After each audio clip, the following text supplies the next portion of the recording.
शाज़ा साहबा कहिएगा, जंग बंदी का मामला भी हो जाता है, मुज़ाकरात की बात की जाती है कि मुज़ाकरात किए जाएं, डोनाल्ड ट्रंप आए सालिसी का किरदार अदा करने के लिए, लेकिन भारत तो अब सालिसी भी नहीं मान रहा, तो अमेरिका को भी मायूसी हो रही है भारत से। किस कदर तन्हा हो चुका है भारत अब?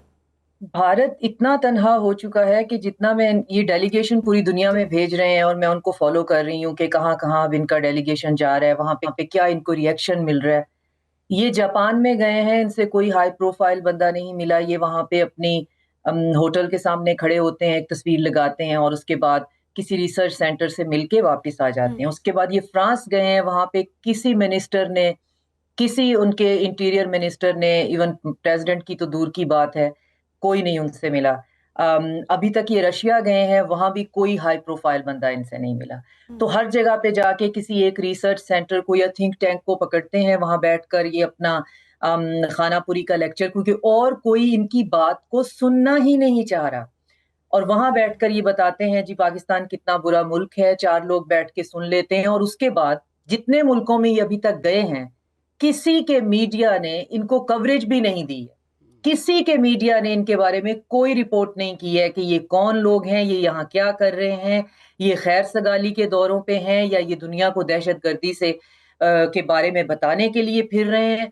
कोई रिपोर्ट नहीं है, जितना मैं इस पे रिसर्च कर रही हूँ। लेकिन इसमें एक मुनाफकत और भी है। सारी दुनिया में ये जाके कह रहे हैं कि मुसलमानों से रिलेटेड जो दहशतगर्दी है उसको हमें काबू करना है। जब ये यूरोप की तरफ जाते हैं, इनका जो डेलीगेशन सऊदी अरेबिया गया है, वहां पे आप इनकी मुनाफकत देखें, वहां जाकर बयान देते हैं, वहां भी इनसे कोई हाई प्रोफाइल बंदा नहीं मिला। वहां पे इनकी मीटिंग हुई है फ्रेंड्स ऑफ सऊदी अरेबिया, तो वो इंडिया और सऊदी अरेबिया का एक क्लब है फ्रेंड्स के नाम से, वहां पे ये बैठ के इन्होंने बात की और कहा है कि दहशतगर्दी का कोई मजहब नहीं होता।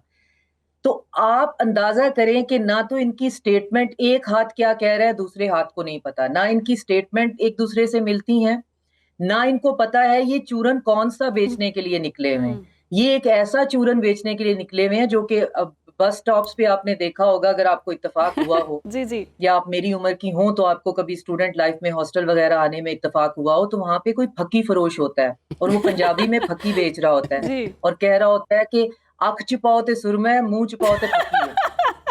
ये एक ऐसी फकी दुनिया को बेचने फिर रहे हैं एग्जैक्टली कि अब दुनिया हैरान है कि या तो कोई चीज जो है वो मैदे का इलाज कर सकती है या आंख का मोतिया दूर कर सकती है। ये कहीं पे आप जाके कह रहे हैं दहशतगर्दी का कोई मजहब ही नहीं होता, क्योंकि आपने ये बयान सऊदी अरेबिया में देना है और हैसियत एक मुसलमान मुल्क। वहां आप ये नहीं कह सकते कि हमारी पूरी सियासत का मीनार जो है वो मुसलमान दुश्मनी पे खड़ा हुआ है। और जब आप यूरोप में जाते हैं तो इतनी शर्मिंदगी और तन्हाई है। आप अगर इनको एक्सटेंसिवली फॉलो करें और फिर इनके मीडिया को फॉलो करें तो आप देखेंगे कि इनकी बौखलाहट का जो आलम है, कि एक बंदा जिसने आई डोंट नो कहते हैं कोई 900 के करीब दौरे किए हैं मोदी ने पूरी दुनिया के अपने, और उसके जयशंकर ने हजारों की तादाद में डिप्लोमेटिक विजिट किए हुए हैं, दोनों मुल्क के अंदर बैठे हुए हैं। और मोदी इस वक्त अपने ही मुल्क के अंदर रोड मार्च करता फिर रहा है, जिसमें हाई सिक्योरिटी में वो सिर्फ सड़कों पे निकलता है, हाथ हिलाता है और लोग जो हैं उसके इर्द गिर्द खड़े हो जाते हैं। और जिसमें एक शर्मनाक वाकया ये हुआ है कि जो इनकी जो कर्नल सूफिया कुरैशी थी, जब ये उसके शहर से गुजरे हैं तो ये फौजियों, शहीदों और उनकी फैमिलियों और बेवाओं को कह रहे हैं कि खड़े होकर मोदी पे फूल बरसाएं। और इस पे इतना ज्यादा जो है वो इंटरनेशनल मीडिया ने भी कहा है कि आप एक अपनी डेकोरेटेड ऑफिसर की फैमिली को इनवाइट कर लिया, सड़क पे खड़ा किया कर्नल सूफिया कुरैशी की फैमिली को, और उसे कहा कि मोदी जब गुजरे तो उस पे फूल बरसाओ। तो आप ये देखें कि इसमें कितनी एब्सर्डिटी है। ये क्योंकि शाज़ा साहिबा उनके हवाले से भी सुनने में आ रहा था ना कि उन्होंने उनको तासुर अब ये दिया जा रहा है कि वो सोफिया इसके भी खिलाफ हो चुके हैं, क्योंकि उन्होंने प्रेस कॉन्फ्रेंस की और उसके बाद काफ़ी बार ये भी कहा गया, पाकिस्तान से भी आवाज़ें उठ रही थी कि इन्होंने एडमिट किया है कि सीज फायर पाकिस्तान ने नहीं बल्कि भारत ने कहा है कि सीज फायर करवाई जाए। और उसके बाद हम देख रहे थे कि उनके खिलाफ भी इंडिया में प्रोपेगेंडा हो रहा था। तो क्या इसी वजह से उनके साथ ये सलूक भी हो रहा है? नहीं, उनके खिलाफ जो प्रोपोगेंडा हो रहा था वो तो हिंदुत्व के लोग हैं ना, वो जो आरएसएस के लोग, जिन्होंने आज अलीगढ़ में 4 मुसलमानों को पीट पीट के उनको मौत के करीब पहुंचा दिया है, कि स्टेट को फिर इंटरवीन करना पड़ा है और बयान देने पड़े हैं कि वो लोग गाय का गोश्त बेच रहे थे। ये तो डेली बेसिस पे ये वो लोग हैं जो कि गुंडे और बदमाश बन गए हुए हैं, मर्डर बन गए हुए हैं सिर्फ मजहब के नाम पे।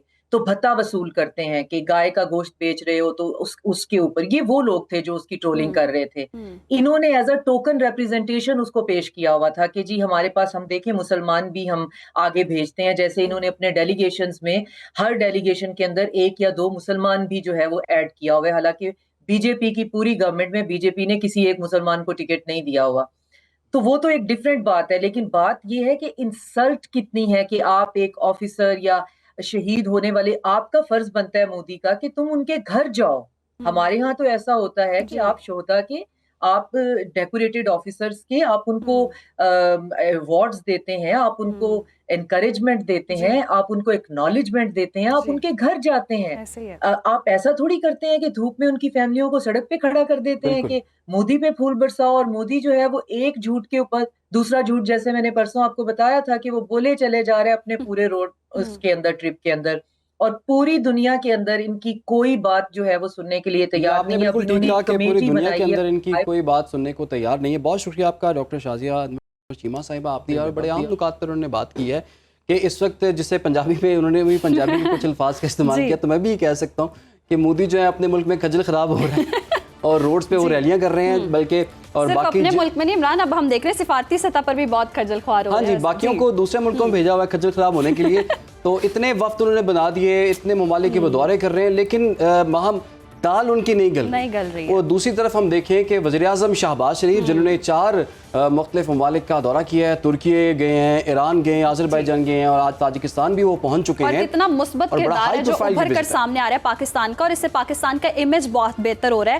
اور ہم یہ واضح ثبوت بھی ہمارے اب تو سامنے آ گئے کہ واقعی پرامن ملک ہے اور بات چیت سے مسائل کا حل کرنا جانتے ہیں. آگے بڑھتے ہیں جی. آئی ایم ایف نے پاکستان کے ریونیو میں اضافے کے لیے آئندہ مالی سال کے بجٹ میں ٹیکس نادہندگان کے خلاف گھیرا مزید تنگ کرنے کا مطالبہ اور ٹیکس نیٹ بڑھانے کے لیے سخت اقدامات کی تجویز دی ہے. آئی ایم ایف نے پاکستان کے ٹیکس حکام کے اختیارات کے استعمال میں اضافہ اور شفافیت لانے کا مطالبہ بھی کیا ہے, اور ٹیکس چوری روکنے کے لیے ٹیکنالوجی کا استعمال مزید بڑھانے کی تجویز دی گئی ہے. وفاقی حکومت نے آئی ایم ایف کی تجویز پر کاروبار میں ٹیکس چوری روکنے کے لیے ان ٹیکس چوروں کے خلاف شکنجہ سخت کرنے کا فیصلہ بھی کر لیا ہے. سینٹ کی قائمہ کمیٹی برائے خزانہ کے اجلاس میں ایف بی آر نے بریفنگ دی ہے, جس میں وفاقی حکومت نے ٹیکس چوری کرنے والے دکانداروں پر جرمانے 5 لاکھ روپے سے بڑھا کر 50 لاکھ روپے تک کرنے کا فیصلہ کیا ہے, اور ٹیکس چوری پکڑنے کے لیے جعلی رسیدوں کی نشاندہی کرنے والوں کے لیے انعامی اسکیم لانے کی بھی تجویز سامنے آئی ہے.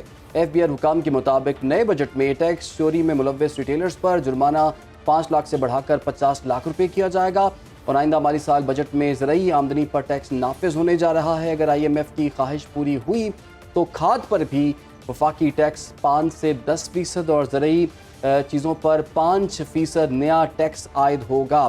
آئندہ مالی سال کا بجٹ 10 جون کو پیش کیا جائے گا, جو عوام کے لیے ایک ڈراؤنا خواب ہے, اس کے سوا کچھ بھی نہیں.